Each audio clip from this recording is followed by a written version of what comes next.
अंतरिक्ष की उन गहराइयों में एक मौजूद काला घेरा हर वक्त जो ग्रेविटी और मासेस को अपने में उलझाए रखता है। पली भर में पूरे सोलर सिस्टम को निगल जाने वाला यह दानव भीतर से कैसा होगा?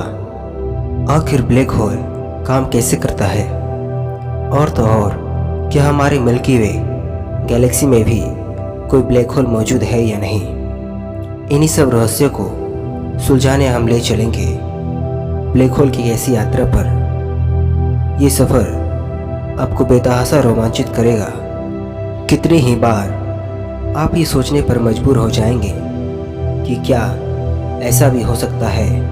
वैज्ञानिकों के इस परिभाषा के अनुसार ब्लैक होल अंतरिक्ष का वह स्थान है इंटेंस ग्रेविटी के कारण आसपास मौजूद हर एक चीज़, चाहे वो पदार्थ हो या फिर प्रकाश क्यों ना हो, हर चीज़ इस दानव के चपेट में आकर इसके भीतर समा जाती है।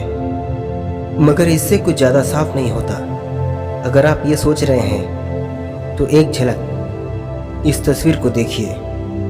इसे देख कुछ याद तो आया होगा। यह है ब्लैक होल की वह तस्वीर आज से ठीक 2 साल पहले सन 2019 में इंटरनेशनल इवेंट होराइजन टेलीस्कोप द्वारा कैप्चर किया गया था। अब जो कि किसी भी इमेज को कैप्चर करने के लिए ऑब्जेक्ट से लाइट से टकराकर लेंस में जाना बेहद ज़रूरी होता है। तो फिर ये अजीबोगरीब कारनामा कैसे हुआ होगा? तो आप यही सोच रहे होंगे। तो आपको बता दें कि असल में इस तस्वीर में किसी ब्लैक होल को नहीं, ब्लैक होल के आसपास मौजूद धुंधले घेरे को कैप्चर किया गया था। ये असल में कुछ और नहीं, ब्लैक होल की परछाई है। असल में कोई black hole matter particles, photons यानी कि लाइट को अपने भीतर समाता है तो उसके चारों ओर रोशनी का एक छोटा घेरा बन जाता है, जिसे वैज्ञानिक और एस्ट्रोनॉट्स ने होराइजन डिस्क का नाम दिया है। ये तो रही ब्लैक होल की पहली तस्वीर जिसकी हम बात कर रहे हैं। मगर हमारी उस सवाल का क्या कि असल में ब्लैक होल के भीतर क्या मौजूद है, या फिर कहें कि ब्लैक होल के अंदर क्या होता होगा, ये जानने के लिए हमें ब्लैक होल की यात्रा पर चलना होगा।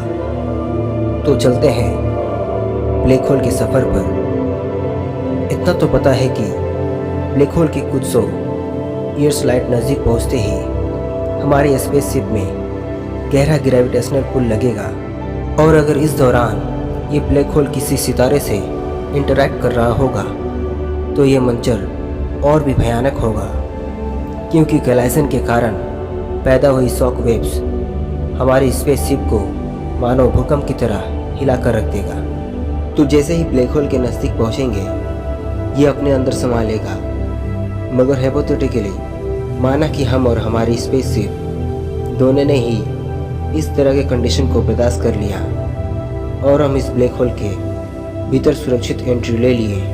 अब आँख खुलते ही हम पाएंगे कि ब्लैक होल के अंदर अलग ही दुनिया का वास है।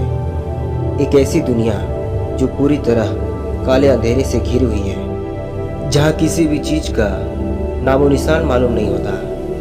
हमें ये भी मालूम नहीं कि हम किसी सरफेस पर मौजूद है या नहीं।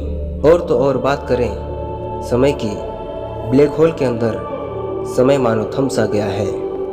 लिहाजा जब तक हम ब्लैक होल के अंदर से ऑब्जर्व कर रहे हैं तो टाइम डायलेंशन के कारण वक्त धीमी रफ्तार से आगे बढ़ रहा है। मगर इसके भीतर चले जाने पर वक्त का पता ही नहीं चलता। क्या समय और क्या जीवन, यह हर चीज़ थमी सी मालूम होती है। लेकिन अब ये सवाल आता है, क्या सचमुच ब्लैक होल इतना ही रुकावट वाला होता है? ब्लैक होल में बिल्कुल भी डायनामिसिटी मौजूद नहीं है। इस सवाल का जवाब जानने के लिए हमें रुक करना होगा ब्लैक होल की उस ओर का जिसे नर्क का दरवाज़ा कहा जाता है। ये ब्लैक होल की वही साइड है जहाँ से कुछ देर पहले हम लोग चले थे। यहाँ पूरा मंजर ही अलग है। एक्सट्रीम ग्रेविटेशनल फोर्स के कारण ऑब्जेक्ट्स 1000 किलोमीटर प्रति सेकंड की रफ्तार से तेज गति से ट्रैवल कर रहा है। मगर अब ये सोचने वाली बात यह है कि ब्लैक होल की इन दोनों छोरों पर नेचर में इतना अंतर कैसे हो सकता है। आखिर कैसे ब्लैक होल में ऑब्जेक्ट्स की स्पीड में इतना अंतर आ सकता है।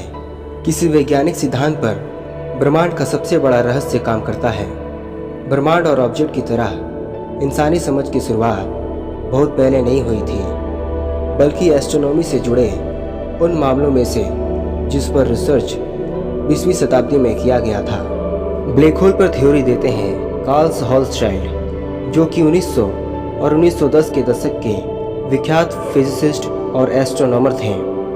ब्लैक होल की इस रिसर्च स्टडी में 9 स्पेस जोन का नाम देते हैं। कार्ल के अनुसार सूतर अंतरिक्ष में एक ऐसा स्थान मौजूद है जहां गुरुत्वाकर्षण बल का दबाव इतना अधिक है कि हर एक ऑब्जेक्ट जो उसके नज़दीक पहुंचेगी, चाहे विजिबल लाइट, पार्टिकल्स, न्यूट्रॉन या प्रोटॉन, कुछ भी हो, इस जाइंट से नहीं बच सकता।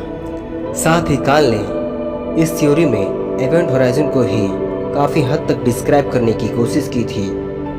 आपको बता दें कि कार्ल होल्सचाइल्ड ने इस हेपेटाइटिस के आइंस्टाइन की जनरल थियरी ऑफ रिलेटिविटी से ठीक 1 साल पहले 1915 में पब्लिक किया था, जिसके अगले साल ही सन 1916 में कार्ल ने उस दुनिया को अलविदा कह दिया। पर इसके बाद से ही इस थ्योरी पर रिसर्च करना शुरू किया गया। क्या साइंटिस्ट, क्या साइंस फिक्शन राइटर्स, हर किसी के लिए यह महत्वपूर्ण रहस्य बन गया था।